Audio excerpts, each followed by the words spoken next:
Nah ini maksudnya saya, ini fikih ya. Fikih itu wilayahnya, makanya jadi ahli fikih itu susah-susah gampang. Jenengan jangan hanya berpikir protes dengan ketentuan fikih, mengkaji yang sebanyak-banyaknya itu tadi. Misalnya Anda seorang supir permanen, supir bis terutama, kalau truk kan bisa leha-leha, kalau bis kan ada deadline-nya ya waktu. Seperti bis jurusan Surabaya Semarang, saya kan sering naik bis jurusan Surabaya Semarang. Kadang-kadang supirnya melihat saya tanya, Gus saya ini supir, saya ini Ramadan itu gimana ya? Ya saya sudah ngerti setengah nakal, dan senengnya dijawab rasa poso ya saya tahu ya. Tapi masalahnya secara fikih kalau kamu mengatakan kamu harus puasa terus, kamu melanggar konstitusi ilmu. Memang musafir punya diskon? Boleh? Tidak puasa. Pertanyaannya, bayarnya kapan? Sawal ya nyupir lagi, Zulqa'dah nyupir lagi, nanti sampai Ramadan ya. Nah terus, ya pas kamu cuti, biasanya cutinya pas sakit, boleh diskon lagi karena sakit. Coba. Nah, andai kan Anda jadi ahli fikih milih zaman. Lu kalau orangnya soleh terus kayak ustadz di sini kayak dosen UI kan, masa dosen UI Universitas Islam nggak Islami kan nggak mungkin. Mungkin memilih poso kan. Masalahnya ini kan hukum untuk orang kebanyakan, nggak boleh hukum musuh gak kuat. Sahur jam 3:30, ngombe vitamin pokoknya harus kuat. Itu udah hukum, itu saran. Hukum itu beda dengan saran. Hukum itu hanya berpijak musafir itu boleh store. Kalau saran memang boleh, ya usahakan kamu makan 3:30 pas fit, bir. Terus kalau nyumpir selesai jam 10 nanti istirahat. Memangnya majikan bisa ngatur jamnya? Itu fikih. Maka menjadi perdebatan yang namanya pergi itu apa? Menurut Imam Syafi'i pergi itu ya dari rumahnya ke tempat yang asing yang tidak wilayahnya namanya pergi. Menurut Imam Ahmad bin Hanbal enggak. Pergi itu tidak kerja. Jadi orang yang supir yang seperti itu namanya tidak pergi tapi kerja. Tanyakan ke publik, misalnya jenengan ke UI, istri kamu atau suami kamu ditanya, istri kamu kemana? Kira-kira jawabnya bilang pergi jalan-jalan apa bilang kerja? Kerja. Makanya kata Imam Ahmad bin Hanbal, mudi mustafar atau orang yang berprofesi, yang profesinya memang harus pergi, kayak traveling atau supir, maka itu namanya tidak pergi, namanya itu kerja. Karena apa? Sekali distatuskan pergi, maka ikut status yang dikatakan Allah dan Rasul dapat diskon boleh tidak puasa. Maka terus kita debat tentang definisi. Nah definisi ini penting, karena yang menjadikan hukum rubah itu definisi. Misalnya gini mbak ini ngaji saya. Statusnya kalau pakai status saya ajnabi, orang lain, babak ajnabiyah, maka hukumnya saya melihat babak ini haram karena statusnya ajnabi melihat ajnabiyah yang tidak mahram. Tapi kalau di fikih itu ada statusnya. Di antara lelaki boleh muwajahah sama perempuan adalah 1 untuk belajar, 2 untuk muamalah, 3 untuk kesaksian, 4 untuk pengobatan. Itu kan ada pengecualian. Sehingga statusnya sekarang Mbak itu belajar, apa ingin melihat Gus Bah atau Gus Bah itu mengajar atau ingin melihat itu statusnya bisa rubah. Makanya kalau sebetulnya kalau kita marung di warung misalnya Padang, kita nggak pilah-pilah, kebetulan pelayannya perempuan itu masih bisa dikhilah secara fikih. Saya muamalah marung, cuma kebetulan penjaganya. Tapi masalahnya Pak ini punya daftar penjaga yang cantik, itu masalah. Maka pertanyaannya itu marung ke situ demi marung. Apa demi melihat? Tidak jawab saja. Demi marung apa demi melihat? Kalau demi marung supaya kenyang, penjaga yang sangar-sangar juga banyak. Akhirnya kalau demi makan, penjaga yang cowok kan banyak. Kalau demi melihat, berarti yang dihitung kan niatnya. Berarti karena muamalah apa karena melihat? Melihat. Itu status. Jadi makanya kalau mudi musafar itu namanya orang pergi atau orang kerja? Orang kerja. Maka menurut pikirannya Imam Ahmad bin Hanbal seperti itu harus puasa. Karena dia adalah pekerja, bukan musafir. Lalu dalam masalah jumlah 3 hari misalnya.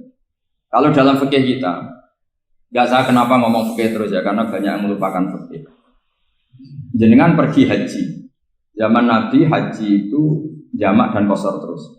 Padahal hajinya Nabi itu, haji itu minimal kan berapa hari minimal itu? 9, 10, 11, 12. Sebenarnya haji itu minimal hanya 4 hari.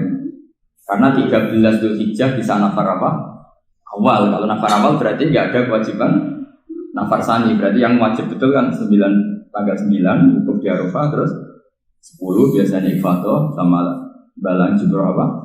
Akobah, terus 11, 12 itu kan sudah boleh cabut karena apa? Nafar apa? Awal. Berarti nggak usah nafar apa? Sani. Berarti hanya berapa? 4. Tapi Nabi haji di Mekah Medina itu sampai 40 hari karena perjalanan. Pertanyaannya ketika Nabi menjamak dan mengqashar itu cara Imam Syafi'i lis safar. Karena Nabi orang Medina datang ke Mekah dengan jarak 460 kilo, maka Nabi boleh jamak dan qashar. Jadi pikiran Imam Syafi'i, jamaknya Nabi itu lis safar karena pergi. Cara pikiran Imam Malik enggak, jawabnya Nabi itu lin nusuk. Nabi menjamak sholat itu karena melakukan ibadah haji. Efeknya adalah orang Mekah kalau haji itu cara Imam Malik meskipun jaraknya dekat boleh apa? Boleh apa? Qashar, boleh jamak qashar. Lalu terus ada pertanyaan fikih lagi. Lalu jamak qashar itu karena pergi apa karena masyaqqah? Karena repot. Coba kalau sampean kira-kira jawab. Misalnya kita orang kaya bawa uang 1 miliar naiknya Alphard, ada supirnya, ada ajudannya. Pergi di jarak 100 kilo. Masyaqqahnya kan tidak ada sama sekali, apalagi di tol kebetulan nggak macet. Kira-kira boleh jamak nggak? Boleh Gus karena pergi, tapi kan nggak ada repotnya sama sekali. Dibanding misalnya yang ngebis bawa beras 1 pintal gitu kan, udah gitu suruhan orang lagi kan pusing. Maka fikih ini untuk memberi hukum itu kalau fikih itu menstatuskan dulu. Ini orang boleh jamak itu karena masyaqqah apa karena safar. Lalu kalau setelah karena safar itu karena jaraknya apa tingkat masyaqqahnya. Kalau karena jaraknya ya tidak juga. Tidak juga gini maksudnya. Mungkin Anda tidak pernah terpikir begini. Kalau saya mau ke Jakarta, kemudian sampai Purworejo itu sudah waktu zuhur. Saya boleh nggak zuhur di situ sama saya? Boleh kan? Padahal perjalanan saya belum capek. Hanya nunggu boleh jamak itu setelah kita menempuh jarak itu apa menuju, sedang menuju dan niat. Sedang menuju dan niat. Misalnya saya mau ke Jakarta, saya orang Sleman mau ke Jakarta, itu sampai mana itu Magelang itu sudah boleh jamak kan? Boleh nggak? Boleh karena saya mau ke. Nah pertanyaan secara fikih mungkin ada tidak terlintas. Ternyata ditelepon sama istrinya nggak jadi pergi. Padahal sholatnya kadung di jamak, zuhur dan asar. Apakah setelah di rumah sholat lagi? Sama nggak pernah mikir gitu. Karena tidak nekuni fikih. Jadi orang fikih itu sudah pusing, makanya jangan diprotes terus. Kita ini sudah pusing, tapi orang itu enak aja protes terus. Tidak menurut jenengan nanti wajib sholat lagi enggak? Dia bolehnya jamak kan berdasar berstatus musafir. Ternyata setelah Magelang ditelepon istrinya enggak jadi. Dia kadung sholat zuhur dan asar. Setelah pulang masih jam 1. Terus ada asar, wah sholat. Kalau menurut Anda sholat lagi apa enggak? Jangan saran. Kalau saran, wah sebaiknya sholat lagi. Itu tidak hukum, itu saran itu namanya. Saran dengan hukum beda. Sholat lagi beda. Loh, ketika ada jaga itu berdasar malas atau berdasar hukum? Apa?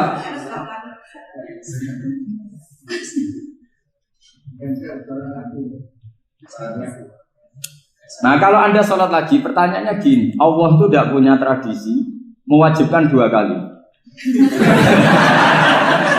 Pertanyaan fikihnya mesti gitu. Dan saat Anda di Magelang menjamak itu melakukan sesuatu yang disahkan oleh agama. Berarti pas Anda jamak zuhur asar, sesuatu pas melakukan itu kan berstatus sah dan boleh. Meskipun setelah itu ada masalah, istri kamu nelpon terus pulang. Tapi pas itu kan sudah dinyatakan oleh malaikat sah, Anda sudah zuhur dan asar. Kalau melihat itu tidak wajib mengulang. Tapi bisa saja malaikat ada yang usil. itu sah karena Anda berstatus musafir. Berhubung status Anda hilang, maka poin Anda sudah sholat juga hilang. Kamu milih fikih yang mana?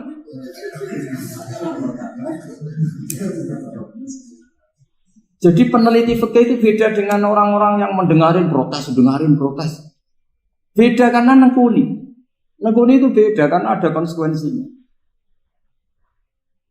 Makanya fikih itu sampai saya punya kitab fikih itu dikarang satu orang itu jumlahnya 20 jilid. Per jilid itu segini. Jadi satu meja ini dikarang satu orang. Itu mulai yang presisi, yang detail sampai yang khayal. Yang khayal juga ada. Yang khayal itu tadi beliau banyak menghayalkan diri. Suatu saat Anda datang ke Mekah itu hanya butuh waktu 20 menit. Zaman itu belum ada pesawat. Lalu boleh gak jamak? Boleh gak nakal? Nakal itu begini. Sampai orang kaya punya jet pribadi. Misalnya Anda Ronaldo masuk Islam, orang kaya. Itu bisa gak puasa? Karena begini. Misalnya dia orang, contohnya orang Arab. Orang Arab, jangan orang. Ya contohnya itu dibalik saja. Di sini itu kalau imsak jam berapa? Imsak Ramadan jam berapa? 3:30 aja biar aman ya. Kalau 3:30 kan masih imsak. Dia terbang ke Mekah. Jadi orang sini puasa jam 5 kan mulai puasa. Dia terbang ke Mekah kan masih malam. Makan terus dia. Mekah mau ada matahari terbang lagi ke barat. Karena dia menghindari berstatus puasa. Atau sebaliknya, dia orang Mekah jam 12 puasa. 12 siang puasa. Dia, wah kalau 6 jam lagi buka, bisa barangnya saya. Terbang ke Indonesia. Ke Indonesia terbang baru 1 jam, di sini sudah buka. Itu khayal. Jadi itu ada khayalnya. Itu lama dulu, sebelum ada pesawat sudah mengkhayal gitu. Bolehkah orang yang di Masyriq ke Maghrib demi itu? Kalau Anda jadi Raja Salman jam 1 kok sudah nggak kuat apa? Puasa itu diberi saran terbang ke Indonesia. Itu kalau pakai jet kan nggak sampai 9 jam, 1 jam ke Jakarta. Sudah ada wow akbar. Bukan. Boleh enggak? Lo mau kamu enggak bilang, oh enggak boleh. Wong di Jakarta sudah guru Samsi. Masa sudah matahari terbenam orangnya enggak boleh? Bukan. Leja. Apa? Kalau resikonya gini, sampean mungkin nggak mikir. Resikonya gini, kalau dia berstatus musafir, bolehnya buka karena musafir. Pertanyaannya dia wajib bayar. Kan musafir bolehnya kodok nanti harus bayar. Tapi kalau dia buka normal kan tidak harus bayar. Beda efek-efeknya beda.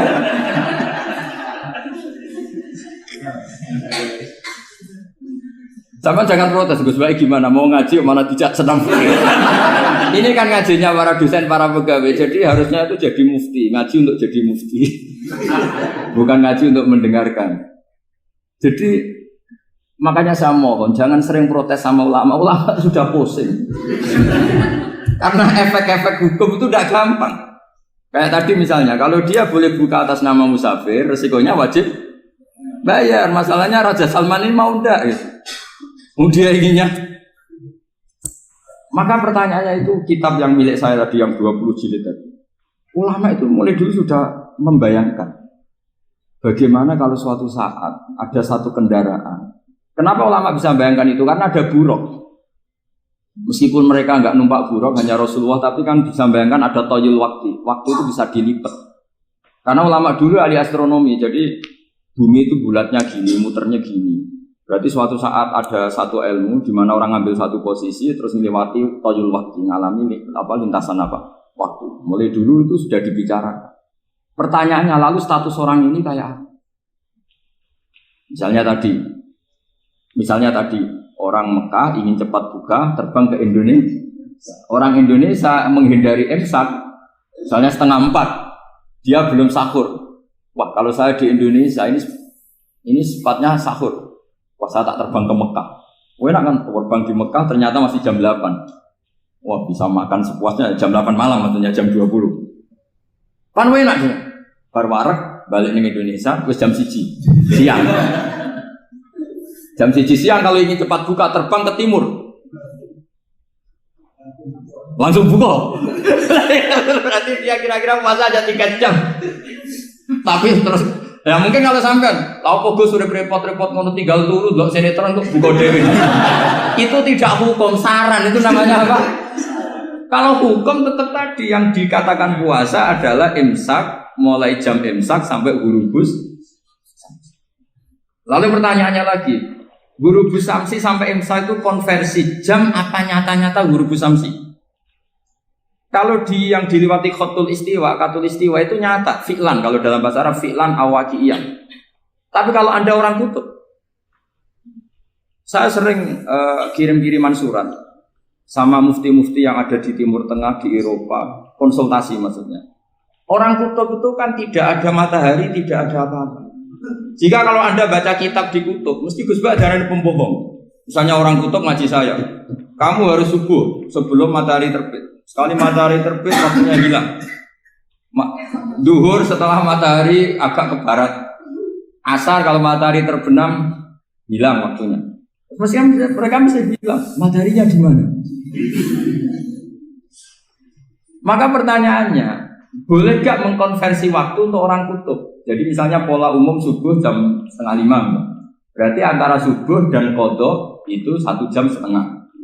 Subuh sama zuhur polanya berapa berarti? Kalau 4:30 sampai jam 12 itu 6 sama 7:30. Berarti ya kira-kira habis subuh nunggu 7,5 jam baru zuhur, nunggu 3 jam baru asar, nunggu 3 jam baru maghrib. Berarti waktu puasa kira-kira antara jam 4 sampai jam 6. Berarti berapa jam itu? 12 sama 2 14.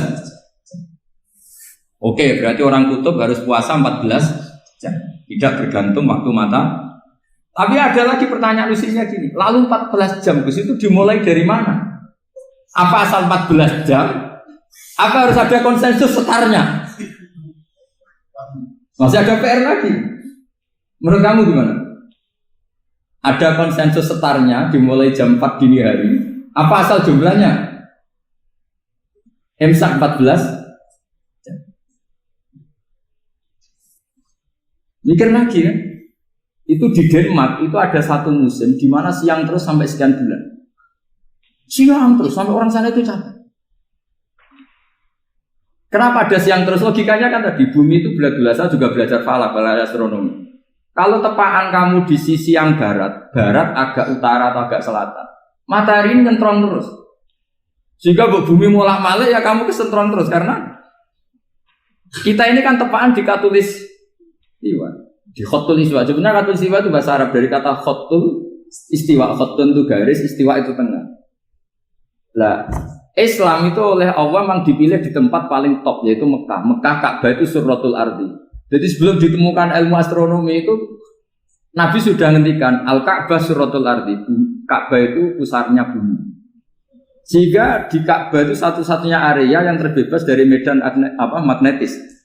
Karena dari utara dan selatan benar-benar di tengah. Maka potensi jam paling akurat di dunia itu ya hanya jam yang di Mekah itu. Karena apapun akuratnya teknologi di Amerika atau Jerman, karena jam itu dari logam tetap ketarik medan apa?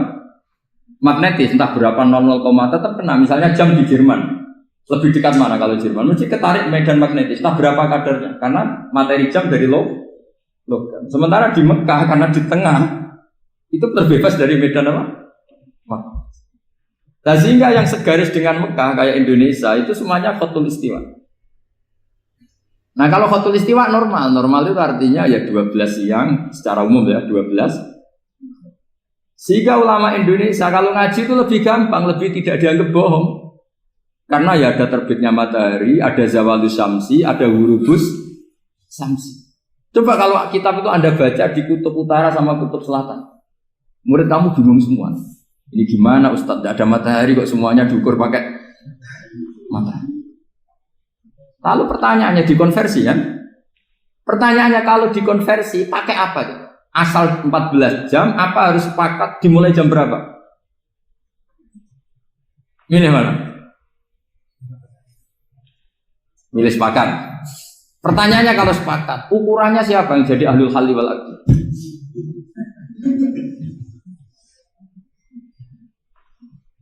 Jadi orang fikih itu sudah bingung, makanya saya mohon jangan sering diprotes. Saya pernah ketemu ulama, saya kan sering ikut komunitas di New York, itu andekan dibur, itu pas persis Ka'bah. Di buminya itu kalau dibur itu pas persis Ka'bah. Lalu pertanyaannya, ada kiblat tidak di sana? Ya bumi kan gini ya. Kalau dalam bahasa falak itu ada rubuk namanya. Rubuk itu bumi yang sewaktu itu hanya yang seperempat. Ya bumi yang sewaktu itu hanya seperempat. Jadi kita sekarang siang, berarti yang baru siang hanya seperempat bumi. Nanti yang malam ya hanya seperempat bumi. Ya, misalnya sekarang kita di sini siang, di Arab Saudi kan belum, ini masih setengah 6. Ini sekarang di Arab Saudi baru. Lah itu ada daerah di mana dengan Ka'bah itu pas atas sama bawah. Harusnya kan bebas arah. Apa? Bebas arah. Lalu orang sana sholatnya itu menghadap kemana? Pernah ulama New York itu minta fatwa ke Rabitatul Alam Al-Islami. Lalu kita harus menghadap kemana? Makanya dalam dunia anekdot ulama itu ada anekdot Abu Nawas itu orang yang nggak pernah kalah debat. Dia itu terkenal nggak pernah kalah debat. Tapi dia ada ilmuwan. Dia punya tetangga ilmuwan, punya pengaruh besar. Semua orang ngaji ke ilmuwan itu. Mantelnya bukan main, karena dia ahli falak, ahli astronomi. Mau nandingi dia tidak bisa, nggak nandingi itu reputasinya jatuh. Orang itu berteori kalau bumi itu bulat-bulat. Kalau kamu jalan ke sini, maka akan ke titik yang suatu saat si profesor ini kemalingan, terus minta tolong Abu Nawas rumah saya kemalingan. Terus lari kemana malingnya? Ke timur. Setelah ke timur, larinya ke timur. Abu Nawas lari ke barat. Terus ditanya, sudah tak bilangin malingnya lari ke timur, kok kamu lari ke barat? Nanti ketemu di titik yang sama. Sebenarnya itu profesornya mangkel. Oh kamu nyindir loh. Artinya Abu Nawas gak terima. Teori Anda itu gak bisa. Secara keilmuan benar, tapi secara faktual gak boleh. Berarti kalau ada orang ngejar istrinya lari ke timur, dia harus tetap ke barat. Nanti ketemu di titik yang sama. Jadi malingnya tuh lari ke timur, Abu Nawas ngejar ke barat. Ketika ditanya profesornya, saya bilangin malingnya tuh lari ke timur, kenapa ada ke barat? Kata Anda nanti ketemu di titik yang sama, karena bumi bulat. Nah pertanyaannya gini, lalu kalau yang segaris itu ada arah enggak? Kayak New York tadi. Menurut kamu tetap berkiblat apa enggak usah? Loh kalau yang rubuk jelas. Loh gitu, kalau rubuk begini loh, misalnya begini, terus kamu di sini sama sini kan masih ada arah, tapi kalau sini sama sini masih butuh kiblat enggak? Lalu sama enggak usah protes, orang fikih sudah pusing, enggak usah diprotes. Karena yang dipikir itu macam-macam. Nah ya makanya ini mengkaji ya, saya mohon ya kayak tadi ini mengkaji, saya mohon saya cukupkan sekian. Sementing apa ya kita ada respeknya lah sama ulama. Jadi ulama itu susah, mikirnya susah, harus tanggung jawab di depan Allah, di dunia diprotes terus. Ya saya kira demikian. Assalamualaikum warahmatullahi wabarakatuh.